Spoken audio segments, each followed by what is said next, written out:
In Senecomica, the Powhatan people lived within highly developed social, religious, and political structures. Then, the English arrived in Senecomica with charters from their Stuart monarch, King James I, who granted permission to take and use the Powhatan's land, and they called it Virginia. But the Powhatan already lived on the land the English sought to claim. Paramount Chief Powhatan at first saw ways to use the newcomers to his advantage. But soon, the English encroached much of the land, and the Powhatan fought to defend their authority. Meanwhile, the English found a profitable crop in tobacco and started growing it everywhere. Though the English king hated the plant itself, he loved the economic opportunities it provided.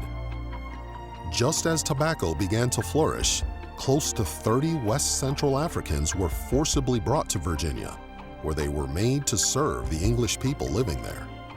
The Stuart monarchs, distracted by affairs at home in England, left the colonists in Virginia to manage themselves. So they started to make laws and sign treaties that put themselves in power. Back in England, there was dissent about the legitimacy of the Stuart rulers and of the one Lord Protector. But finally, William III and Mary II came to power on the English throne during the Glorious Revolution. After the transition, Virginia became more stable and more civilized to the English eye. But that was not everyone's reality.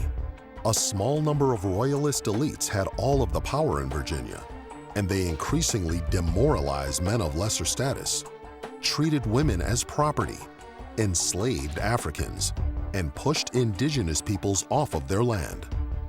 Events set into motion by the Stuarts in the 17th century lit a slow-burning fuse that would push Britain's North American colonies to rebel against the monarchy during the Revolutionary War.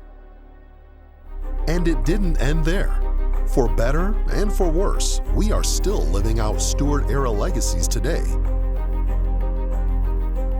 Visit the Reign and Rebellion exhibition at Jamestown Settlement and the American Revolution Museum at Yorktown to learn more.